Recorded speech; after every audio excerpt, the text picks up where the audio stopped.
Hi everyone. So it's been a while since I last posted, and rather than getting all wrapped up in the introduction, I think maybe it's time for a bit of a recap. It's been a while since I've posted anything about drawing. Is what I meant to say, and I'm not good at the whole editing video thing or dealing with algorithms or any of that crap. So I'm just going to get into it. So in terms of a recap of drawing, let's see. Well, average person. Ooh, wow, that is an actual layer of dust on this tablet. The average person who's is going to ask something like, "Well, I need to learn how to draw," and well, you got to be a little bit more specific because we can break this down into um a bunch of like stages, specific pieces, right? There's drawing in terms of like, whoa, wow, just get the ergonomic arrangements. There we are. That's much better. Okay, right. So I mean, there's things like just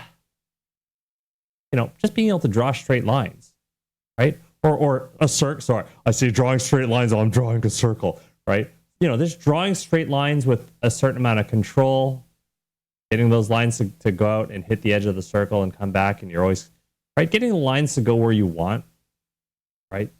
That's a part of drawing, right? I would just call that's draftsmanship,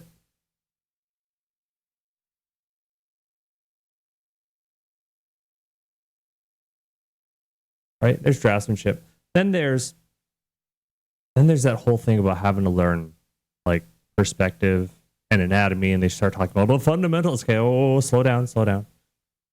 So, right, talking about things like perspective, and let's break that one down.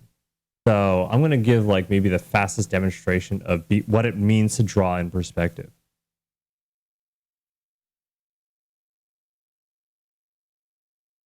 Right?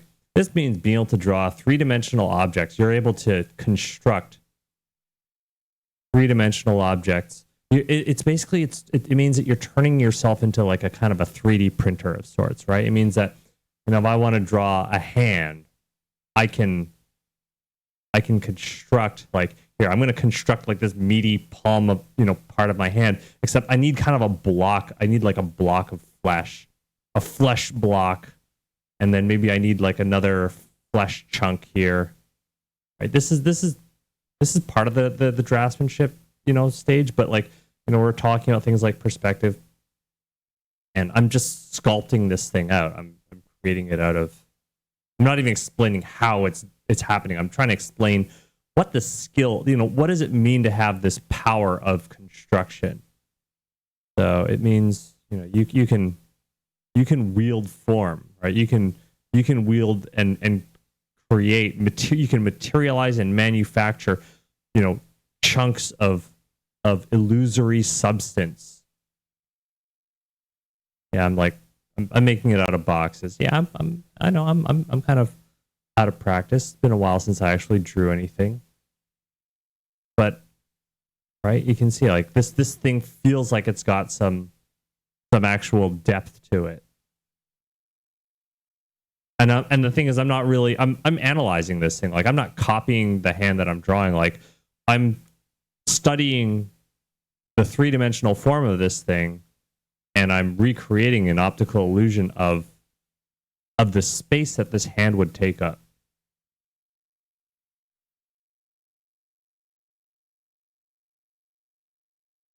Right? It's not perfect. It's okay. It's all right. As long as it feels kind of, it feels like a hand. Hey, it's got four fingers. I'm doing better than a lot of AI generated art is doing.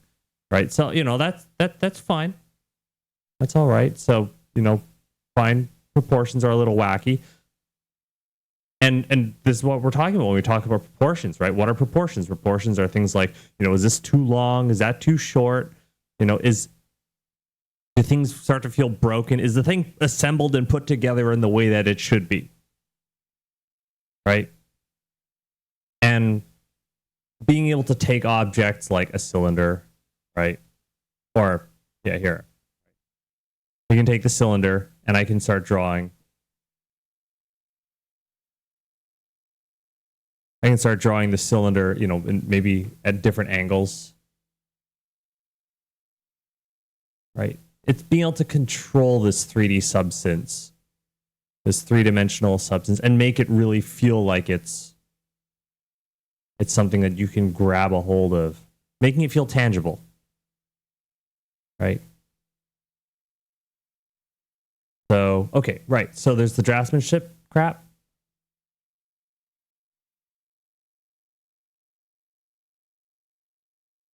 Which is getting lines to go where you want them to go.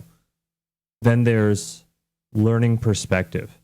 So perspective, I don't even know if I want to call it, you know what? I'm going to call it materialization.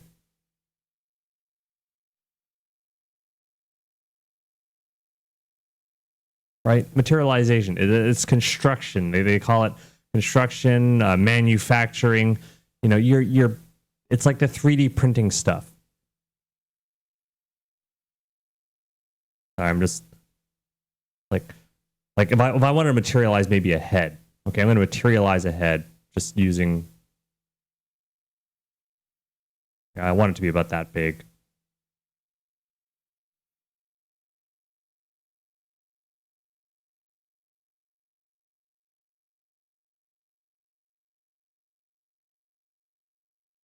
Yeah, that'll do. Yeah, that's all right.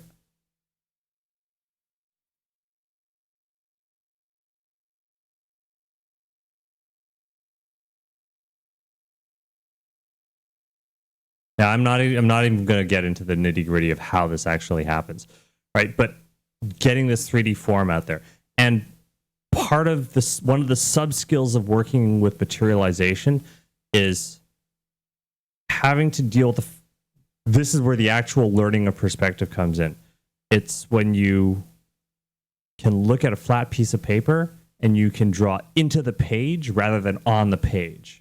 Right? It means that when you draw something, it kind of pops out at you, and it feels like it's like an optical illusion. It feels three-dimensional. It doesn't feel flat.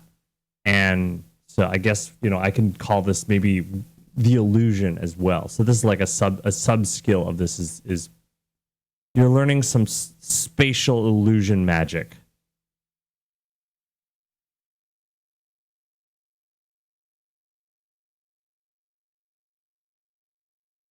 Right?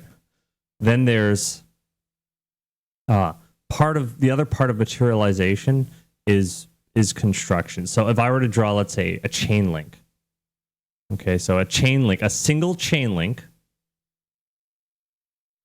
might look something kind of like this. And you know, like I'm not drawing a lot of cones and cubes. I'm not drawing a lot of the internal lines and stuff, right? Like I'm just drawing the bare minimum lines, right? Like being able to get to that stage where you're not drawing a ton of, like being able to get to that stage where you're not drawing more lines than you actually need.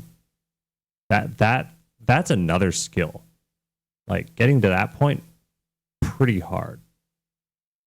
I'm just gonna draw like a chain link where it's like connected. Actually, yeah, I'm trying to draw this chain link in such a way. Here we are. There we go. Yeah. So this is like the real mind bending stuff. This is the stuff that really is quite difficult to process. Like this requires a lot of working memory. There we go. Okay, that one goes in there. Right. Then there's going to be another chain link here that right. So all this stuff is going on in my head.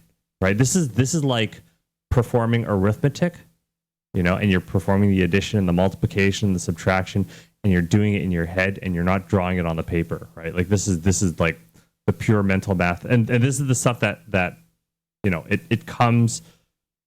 Well, you have to train it. You got to work on it to build it up to this stage where it's like, yeah, I can draw like chain links without having to do like the underdrawing stuff. Yeah, I'm rusty, but I'm getting better at it and faster. It's been a while. This is kind of why it's important to actually, like, part of practice, in this case, is practicing so that I stay familiar with the topic or familiar with the process. It's been a while. A lot of programming, not a lot of drawing in my life. Right. So, right. So that's another sub skill, construction. Those are the ones that you're going to be like the beginners. You know, once you get those things, like those are probably the two most important don't leave home without them skills, right? Draftsmanship, get the lines to go, you know, it's basically line control.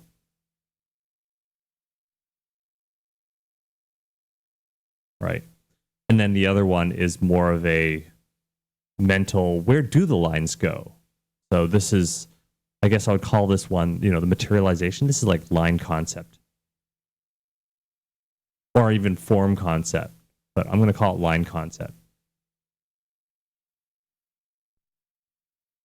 So you're going to need the draftsmanship skills and you're going to need materialization skills, and you're going to be working on your draftsmanship skills while you're working on your materialization skills. And the spatial illusion magic and stuff where you're actually trying to train yourself to see into the page, like that's another thing you got to work on. That's the whole riding the bicycle thing. That's not easy because it's very perceptual. It's like the way in which I would learn how to get good at seeing into the page involved basically I had to shut one eye, because the problem is that you've got two eyes, you have binocular vision. Your binocular vision tells you the page is flat, the monitor is flat, the Cintiq is flat, the notebook is flat. You detect the actual flat surface of the page, and so all of your perceptions are telling you it's a flat piece of paper. So when you want to work on your perceptions, you have to kind of fool yourself into thinking that, you know, that piece of paper isn't really there, and you're drawing stuff that goes into it, right? It's really difficult if you have aphantasia, right? So this means that you've got to train yourself. Aphantasia means it's like the inability to you know, visualize a thing in your head when you shut your eyes and someone describes a thing, right? I think to some degree I might have a little bit of it, a little bit of aphantasia. I have no idea how severe it actually is. But yeah, you know, I think everybody may have a certain varying levels of it, and it makes things harder. It really does. So yeah, the materialization, you know, ability, that thing where you can actually work on your sense of perspective and draw in the page. That's something that you're going to have to work on, and a lot of people leave that for late. Like they delay that. They leave it till way too freaking late. Like when I say too late, I mean they just delay it and delay it and delay it and delay it until it's like the only thing they have problems with, and they're good at everything else, and they're wondering why they hit a wall. That's what I mean by delaying your sense of perspective until it's too freaking late. And then it's like, you know, well, at that point you have to face that problem. So right. So those are the main fundamental skills. Then we have things like, you know, what about anatomy, right? And I say anatomy is like, you can't study anatomy, you can't do anatomical studies until you master those other problems of the draftsmanship and the materialization, because you will materialize anatomy when you do your anatomy studies and you're drawing, you know, hands and fingers and faces and skulls and that sort of things. You're materializing these things, and I'm not here to teach you those things because, you know, these things are human skulls are not all around us, and if they are, drawing is probably the least of your learning to draw is probably one of the least of your worries. But yeah, in any case, you know, these things are, you know, the study of solid objects. The solid objects are around us. And so, you know, if you want to draw the things around you and you want to study them, then you're going to need the draftsmanship and the materialization skills, and you're going to have to train your perception. Those are the basic, the most, when I say the most basic fundamentals, I mean them not in the sense that they're easy. They're anything but easier. In fact, the more basic a skill is, the harder it is to acquire it. And the more important it is, and the more do not leave home without it. that skill is. You need it. You really fucking need it. Okay. So where do we go from here? Right. So that's the main recap. Then I guess we can start talking about things like and I guess everything from here on out that I talk about is going to be stuff that if you're a beginner and you haven't trained your draftsmanship and your materialization, I mean, you can stick around. Everything I talk about from here on out will probably confuse you and will probably even distract you. So I even kind of recommend that you stop the video here. But for those of you who want to know, but what's next after I learn these things, because I want to draw cute and awesome things, and I'm going to secretly not do the draftsmanship and construction stuff, and I will instead start teaching myself to paint and stuff while I don't even have the basic fundamentals, and my work will continue to look like ass until somebody tells me that I have, my stuff looks broken and I haven't learned my basics. That's okay. It's all right. We've all been there. I've been there. I'm just going to say, I told you so. All right. So when it comes to the point where you can actually, construct objects and you've got a really good sense for the three-dimensional, right? So you can construct and you can control form, right? You don't have any problems with drawing three-dimensional forms, and you really have like a good mastery of this stuff, meaning that this stuff's easy and you can do it while you're talking, and it's just, that's another thing I guess we should talk about, is like levels of mastery. It's like, how can you just reach out and do this stuff and do it right without having to think too hard about it, and is it pretty good, right? You got to be honest with yourself. A lot of people have that difficulty, right? Like they'd like, it's like if they're not good at a thing, they have difficulty saying I'm not good at the thing, because our society is kind of built around, you suck at this thing. Oh, you tried to do that thing. Oh, you failed. You suck, right? Like you have to be honest with yourself, and you have to be willing to say, yeah, I have never done it before. I'm new to it, and I suck.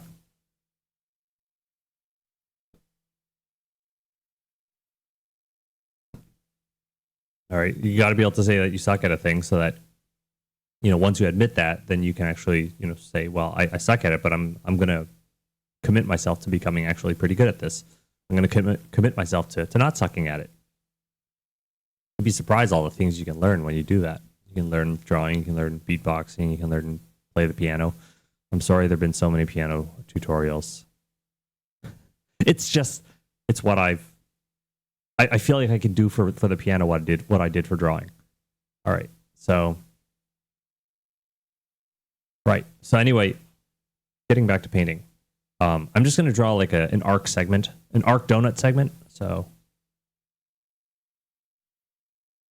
right. I'm just going to take this piece of form, I'm going to bend it away from me, pull it towards. I'm going to paint this thing. So this, there's the whole thing. Sometimes there's people who get, they get up in a twist about whether they're drawing lines versus shape and whatnot. I say the lines the lines are really good scaffolding for drawing shapes. So I'm just going to draw the silhouette. I'm going to use these lines as a way to draw, as a guide for the silhouette. Boom, right? And, I could, it doesn't even have to be perfectly black. Let's start with just any old color. Oh. I think somebody's sweeping upstairs. I just need to tell them not to sweep upstairs because I can't concentrate.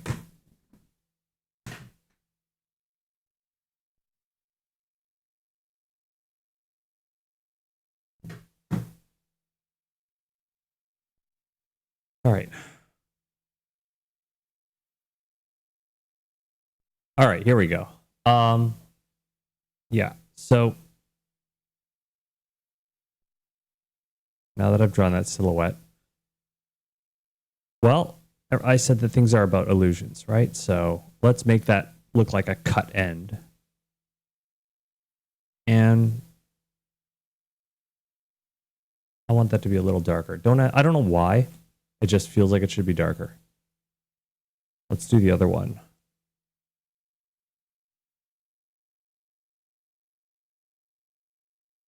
That one looks too dark.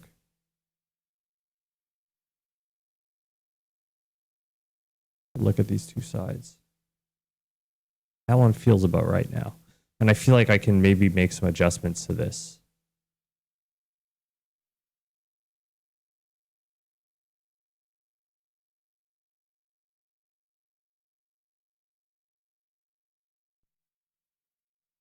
There we are.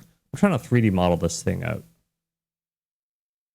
I feel like, no, I'm just adjusting these shapes. I'm working based off of a hunch. Okay. And something tells me that there should be like a specular highlight somewhere on this shape.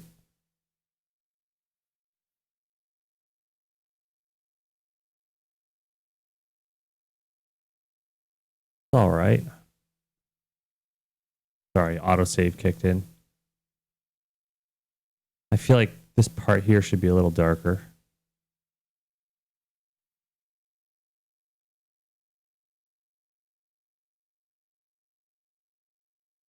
You notice how I'm just saying, like, I feel like it should be like this. I feel like it should be like that. How do you even train that, right?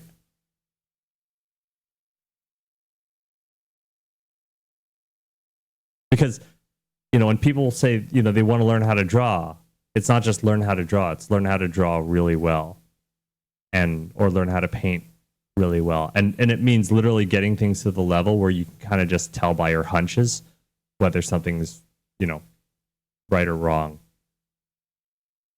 Right? Because it's not like having to memorize like a zillion rules. It's just not the way to go about it. You can't get good while being bogged down by a zillion rules. There's something wrong with the idea of trying to get good at a thing through the mere transfer of knowledge. This is what the schools have roundly screwed up on, is that a lot of the public school systems are just will transfer the knowledge into you and that will make you competent. And I'm like, no. It doesn't work like that. Because I don't think about any of that crap.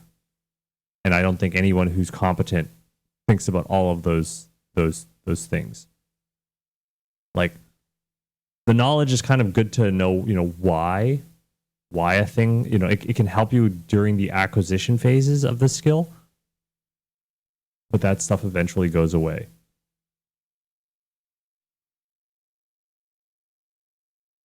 I'm not saying it's not like the knowledge is not important. I'm just saying it's naive to think that that's all you need. I feel like it needs to be lighter, even lighter than that. I'd say that, getting good at drawing has a lot to do with training your hunches. I feel like there should be a brighter edge here, like a rim.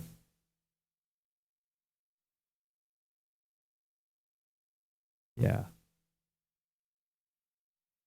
Feels about right. I feel like this should get, darker on this edge. A lot of the painting that I'm doing right now is really, it's drawing with color. Like, you'll see the way these lines are. If you've ever done any hatching, like just straight up monochrome hatching, those skills, they still carry over here in a painting. I'm still essentially drawing the way that these lines are going.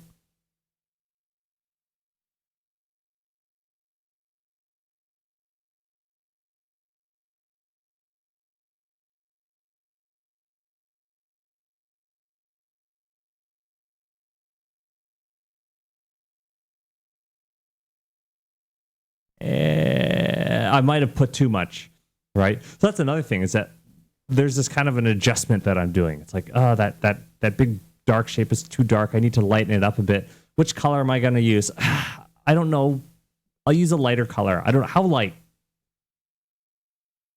Anything lighter, but I'll use small pieces, right? I'll use these little lines to, right, as kind of a compromise, and I'll use little bits of it, and my brain will kind of interpret that as a lighter shade, and I'll put in as many of those little lines as I need until it appears to be bright enough. All right, so what I'm trying to get across with this painting stuff is that this painting stuff is not about here is the right way to do it. Here's the exact way to do it. I'm like, no, I'm giving you an adjustment technique. The adjustment technique means when you first paint the thing out, it's going to be wrong. And that's okay. Every time you're drawing, every time you add another line, you're like, yeah, it's wrong. But it needs to be a little darker here. It needs to be a little bit lighter here. It needs to be a little bit darker here. We need to bring this over this way. We need to bring it over that way. And you're going to adjust it and adjust it and adjust it and adjust it until you're like, I can't see what's wrong with it. It looks pretty good to me. And then you're done. And then you're done painting. That's the name of the game. That's how I like to teach. How I like to teach painting. Okay, now that was just an abstract, very in a vacuum. I just I'll just draw segment of it. Okay, no. Let's be a little bit more. Here, we'll go to Google Images. Let's look up like a material. I don't know. Subsurface. I love subsurface materials. Subsurface scattering material CGI. All right. Yeah, here we are. So if you want to learn how to paint, okay, then my recommendation to you is, well, a lot of people say, oh, we'll paint photographs. I'm like, yeah, but there's a lot of photographs that aren't really aesthetically pleasing. This is my own personal opinion, okay? My own personal opinion is a lot of photographs that just look kind of There's no stylization to them, and they don't represent a particular way that I would like to paint, right? Like I have a CGI background, a computer-generated imagery background. I've got a CGI background, and, I like some of these materials that look, whoa, those are very, very eye candy, man. They're very pretty, right? I like this is probably a real grape, or maybe it's done. I don't know. Right. And look, there's all these awesome, like eye-popping, eye-boggling CGI materials. Right. Wow. Look how much detail that is. I'm not saying that this is what you need to study, but I'm saying, like, holy cow. Like, it's hard to find photographs that look like this. Okay. But this stuff looks, pretty good, pretty convincing, and very, very, very attractive to look at. So I'm saying that if you want to learn to paint, and people are, painting is more than just coloring, it's rendering. And these are all 3D CGI renders. Like, they are made to be accurate. So I'm not saying that this has to be the ultimate direction in which your style ends. Like, this isn't necessarily the end point of your stylistic journey. But I say, man, it's a damn good start. Yeah, all right. So I just want to find some... I wish we had more of these ball materials. Because these ones aren't very convincing. I want to find one that's really... okay, you know what? Fine. We can choose the bunny. We can choose... You're going to want something that's not too detailed, that doesn't have too much, like, blibbity blobbity on it, right? Like, because you have to paint the bloody thing. I mean, if it actually has blood, then yeah, you have to paint the bloody thing. Yeah, that one's not very good. I'm very fussy, right? And you should be fussy too. You should be like, oh yeah, oh, that's a pretty cool gumdrop. Yeah, let's do that. Sure, yeah, let's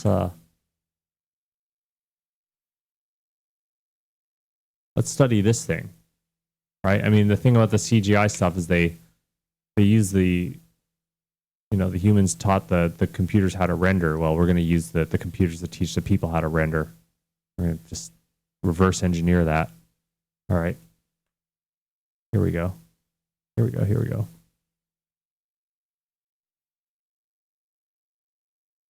All right, step one. Step one, we're gonna reproduce the background. So I'm just gonna draw a box that's roughly of the same size. Oh, how come I didn't see it? Why didn't it? There we are. It's because I was drawing with the same color as the background. All right. But now that we got that,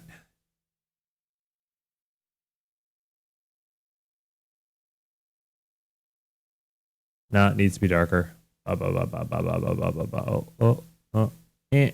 Close enough. Okay, yeah, I can work with that. Right. So I need. Now here's another thing you got to work on. You got to work on like, ooh. Here's the problem. I don't want to paint into that zone, so I'm just gonna split my layer. Yeah, one sec. Okay, I'm gonna lock that layer up there. Lock the transparency of that layer over there. Now when I paint, oop, right, it's confined to that one side. Good. All right, so yeah. You're gonna have to set up your brushes. Oh, not like that. Oh, pretty close, right? Trying to replicate that shape right over there. Pretty close to me.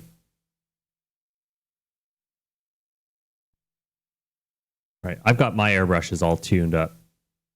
I've talked about, you know, how to set up airbrushes and whatnot. It's a giant pain in the butt. And most engines that I've worked with, they don't let me tune the brushes exactly the way I like.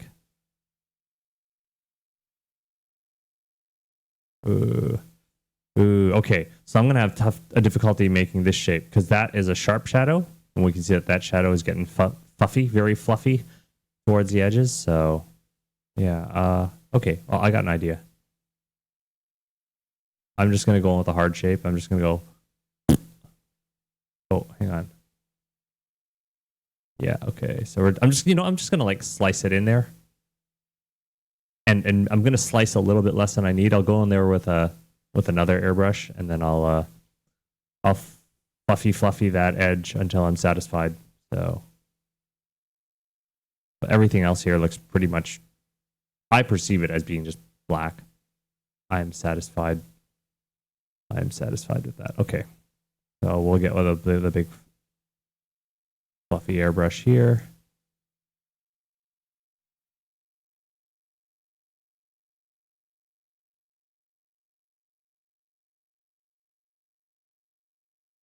Like the edge control on my airbrushes is, you know, real good. That is largely a technical pursuit. It's going to be different depending on the software you're using, and everybody in my audience is probably using a different piece of software. I'm using TV Paint, which was a very expensive program. Oh, I screwed up. Because I got to put that bright white shape in there, right? If I put the bright, see what happens? Doesn't look very good, does it? It's going in, it's putting, you know, that. Okay, wait, no, hang on. I have an idea. Big brain time. Here we go. It didn't work either. Really, it didn't freaking work. Oh, it worked. Okay, yeah, it worked. Yeah, if I don't use pure white, I think it's all right. Yeah, if I don't use like pure white, yeah, I just use the dodge brush. Dodge is kind of like a weird painting mode. It's like rich gets richer. So if it's bright, it'll make it even brighter. Where if it's dark, it kind of doesn't brighten it up very much. So yeah, it's too bright. I think I like, yeah, okay. I gotta be careful.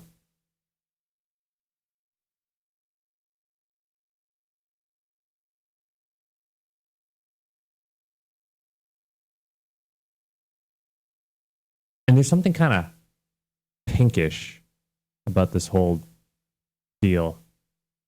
I'm just going to switch it to like colorize mode. Yeah, there's like a little bit of a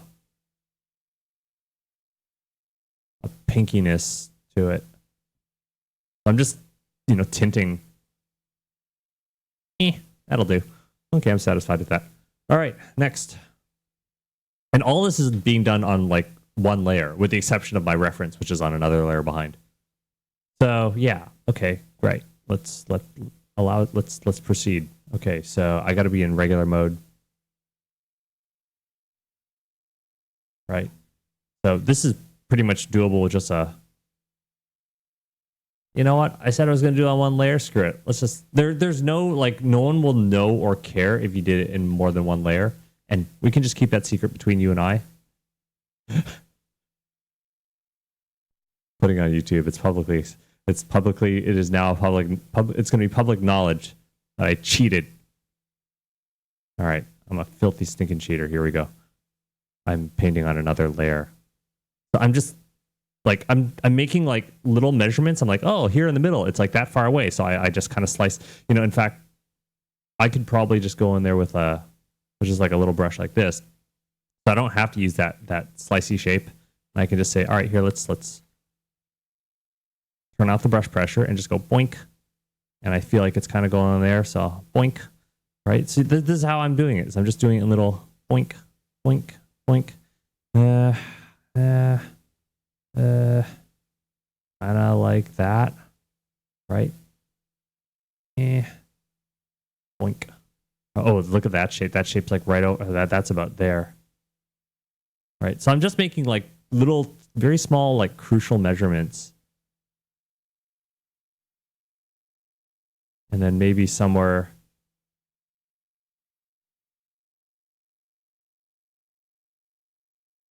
Yeah. Close enough. Boink. Boink. Oh, okay. No, I can, oh, yeah. Thank goodness we're on another layer. Oh, big brain. Big brain saved me. Be very smart. I'm just going to trim that. Right? We're just adjusting the shape until we're satisfied with it.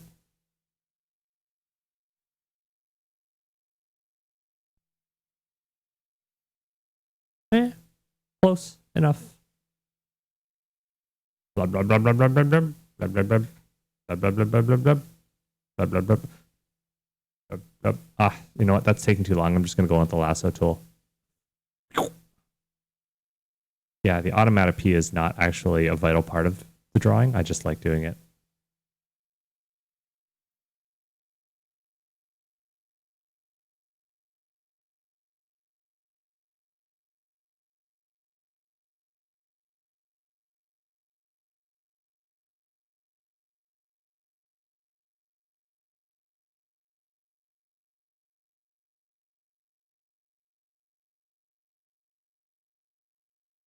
Right, we're just I'm doing some like little vital measurements. I measure like a little piece. Got to be exact. Got to be just like it. Okay, pretty close. Pretty close.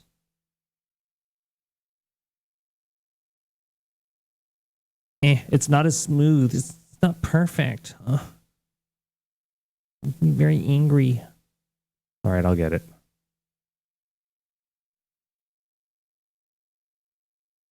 Ooh, gotta make. There we are. Like this is the most important part. It's like the shaping. Oh, let's go down one layer. Yeah, I can kind of see where I may have screwed up just a little bit. It's okay. We can still save it. Whoop. Whoop. There we go. And I guess I can grab some of that and I can trim that back a bit. Oh, I need a bigger brush. Oh, too big. Oh, right. I turn off. I need my brush pressure. Yeah. There we are. Whoop.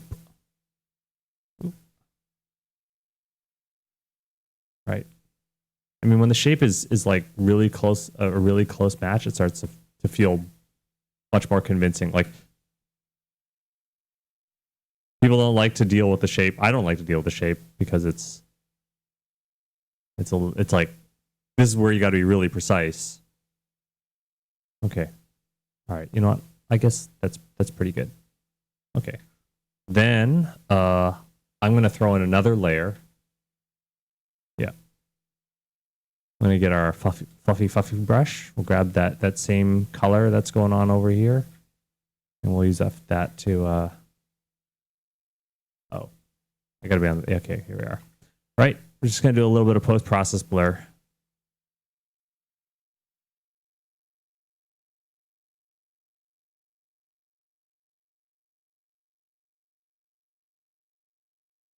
I'm just spraying it on with an airbrush. Oh, I'll put the layer to like additive mode so it yeah, there we are. Yeah. I just needed like a little bit.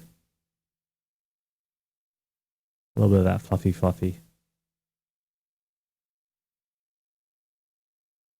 I need the fluffy to go further. No, leave me alone, autosave. Oh, that's too much. Too much fluffy. Try that again.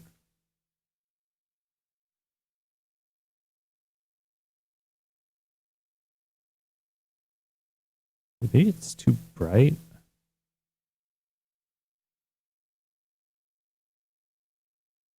Yeah, so like the fall off of that fluffy is very important. Okay, you know what? I'm satisfied with that.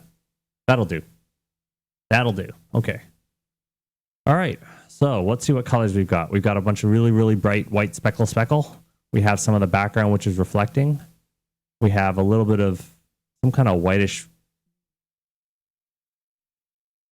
some kind of bloom or some kind of, I don't know. Here, let's deal with that first. So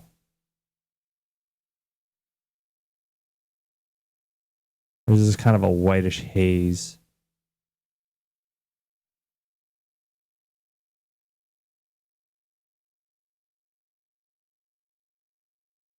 How much do I need, though? The question.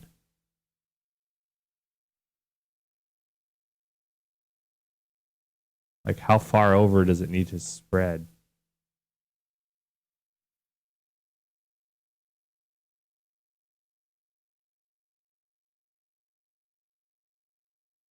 Or what I can do is I can just put that just spray it in, and then I can start, you know, denting it down until it seems about right.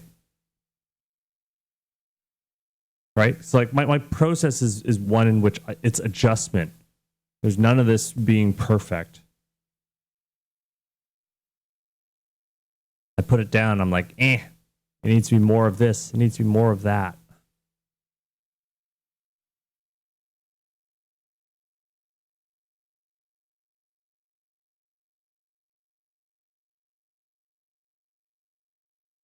There's some kind of orangey. Yeah, and I feel like this is still a little too strong.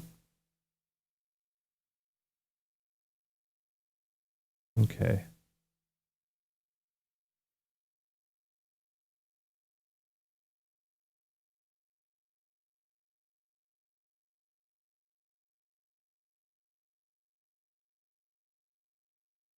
This one's kind of hard. There's like a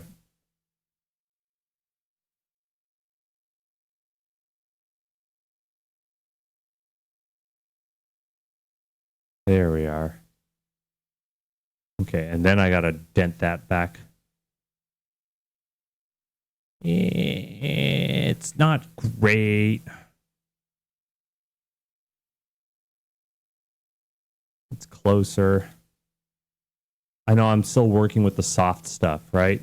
The hard thing about the difficult part of working with the soft stuff is you don't have anything that tells you this is right, that's wrong. You know, there's nothing really perfectly definite about it. And then you're gonna go and you're gonna start painting in more details, and then you're gonna be like, Oh, now I realize I should have done this. I should have done that. And I had to undo a bunch of work. That's why working with the soft stuff is hard. All right. Well, that's fine. All right. So I'm just going to turn off my brush pressure, and I'm going to need like a little teeny one. So turning off the brush pressure just means that like I don't have to like put any pressure on the brush to get it to go, 100%. Like it's like if I pick a color, I want that color coming out. I don't want it to like use the opacity of the brush to kind of limpress it in there. I need it to be strong.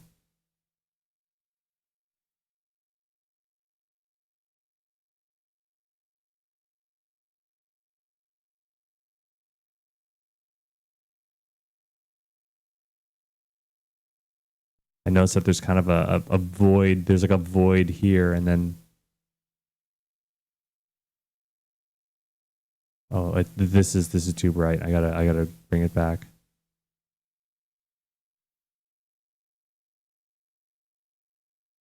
Just doing this with like round brushes. All right, you want to get better at painting? This is the way you do it. It's like fine. It's like stop trying to hit me and hit me.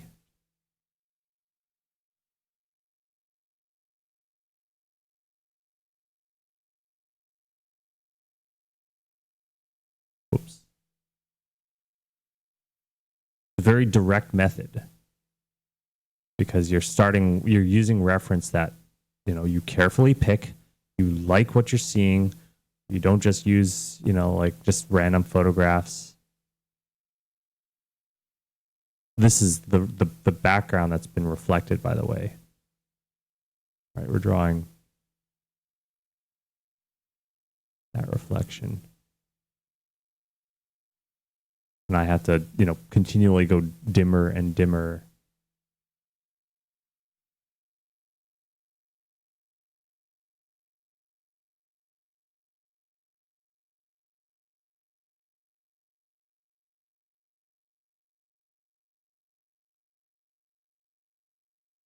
I got to draw a bit of this stuff reflecting up here now.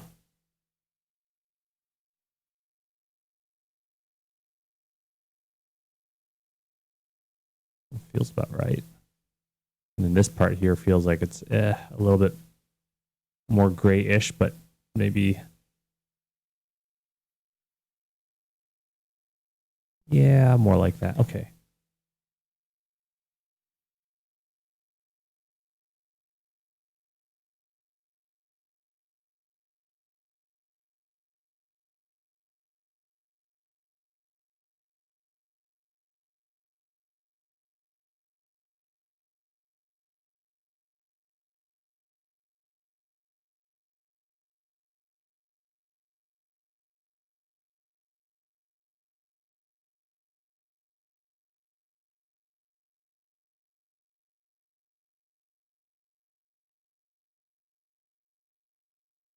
Ooh, I can tell that from the Cintiq, it looks fine. When I look at OBS capture on a separate monitor, I'm like, oh, that's way too bright. Ooh, way too bright. Yeah, okay. I need to dent all that back a bit. That's the one problem. It's like people are like, oh, Cintiqs are great. You're so privileged to have a Cintiq. It's a wonderful device. And it is. But the color reproduction on a Cintiq is ass. Not good. Really. I think the thing is that it's made to like these things are made for print. It's like it's using a print gamut. It doesn't. Oh. No, we're fine. Hang on. Yeah, this is the right layer.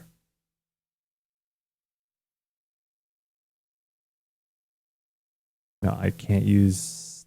I shouldn't use burn. I should just use multiply.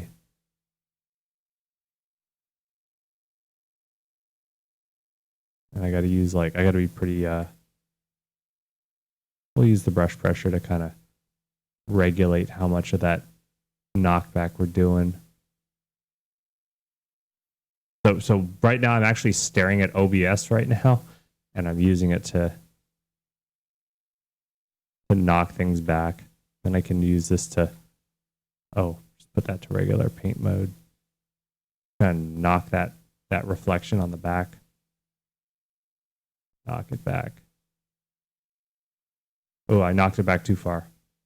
And then there's something about it that, like, mine looks a little too orangey. There's not quite enough redness. So I'll use Colorize. Oop, no. You know, I don't even know if it's gonna even matter when this thing goes through some video compression, but I mean, the fact that I can see it on OBS means it's pretty bad. Well, it's a Cintiq. It's an old Cintiq.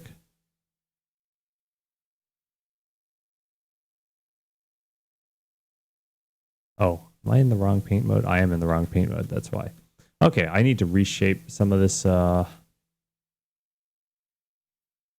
reflection. It's like the reflection is barely even standing out for me at all on the Cintiq.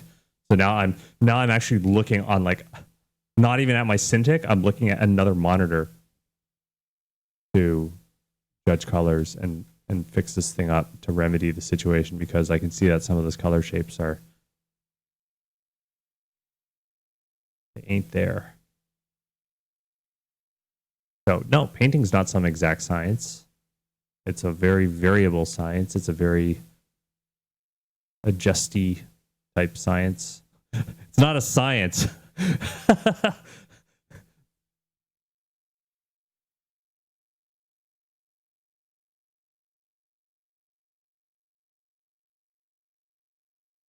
Not a science, and it doesn't have to be.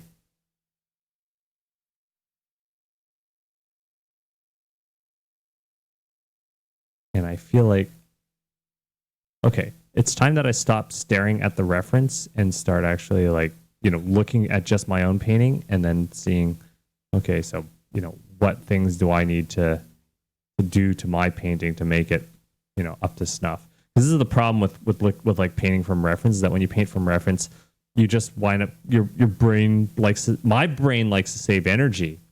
It likes to be smooth. It likes to say, oh, if I smooth, then I don't have to roll downhill. I can slide downhill. And so I need to, like, you know, start actually thinking about ways to make this look better. I mean, it's really close. It's just, there's like a few little things necessary to kind of kick it in the door. The painting, not my brain.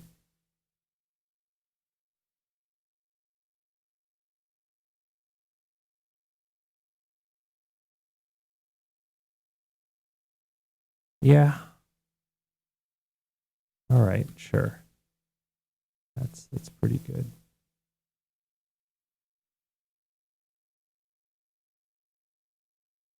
Okay. Yeah, it's pretty close. I think the one that I drew is maybe a little bit squished a bit. A little bit squished. But in terms of the material representation, you know, it's like it's pretty good. Pretty good. It feels very CGI. And this is what you can accomplish with just, like, you know, I've got I have just a few tools, but they're really well tuned. So I'll show you the few tools that I have. The few real, I've got this, right? This is just a hard circle brush. I can use a foot pedal to, like, change the size of my brush in mid-stroke. Yeah, that's going to be kind of hard to get on. It's oh crap. Okay, yeah, it's going to be hard to reproduce that. You're going to need to find some way to make a nice hard brush where you can easily change the size of it. You know, seriously, these people who make the drawing apps, like, they got to fucking put these features in. They got to put in foot pedal support for MIDI controllers. Right. So yeah, I can get a hard circle. I can turn off the opacity control. The opacity on this thing, like the pressure to opacity mapping on this thing, is very carefully tuned, so I never have to apply very much pressure to get that, you know, super dark stroke. That's really important. I've got brush smoothing as well on this. I use 2 foot pedals. The right foot pedal handles the brush smoothing. Then there's here. This is my fall off brush. So it looks, the cool thing about it is that like the way that the fall off is like this exponential fall off with a hard core. So it looks like a glowing hot wire.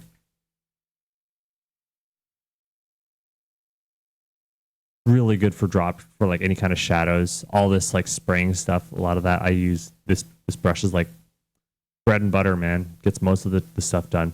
Then there's this one.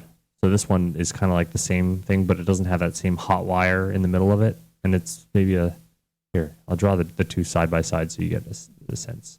So there's that. That's the one with the hot wire. And there's this one. And then there's this one. I call this one the ball brush. It's a ball fall off or a ball off. The reason I call it a ball off or a ball fall off is because I can draw like that. And I can lock the transparency, take this thing here, make it the same size, a little brighter. Oops, let's go a little bigger.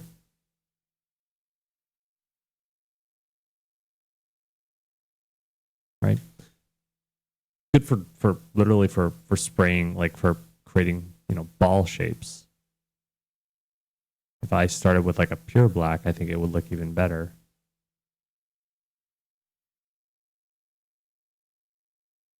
Yeah. A ball fall off brush. That's about all you need, like for a good airbrush setup.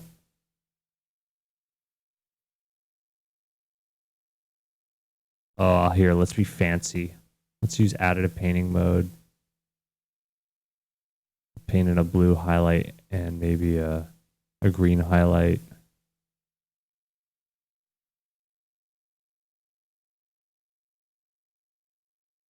Or maybe a red highlight. Well, red on red probably won't show up very well. No, I can just do like a blue and a white maybe. So yeah, one thing about like drawing highlights is that don't just draw like a white highlight by itself. Sometimes drawing a couple of, well, if you use additive cyan, it's going to just turn white. If you use additive cyan on red, it's going to just turn white. But I like to put on 2 highlights of different colors and slightly offset them, and it just feels more diffusive and real. Or diffractive. Feels like diffraction. It's better than just going in with a dumb white, just a dumb white highlight.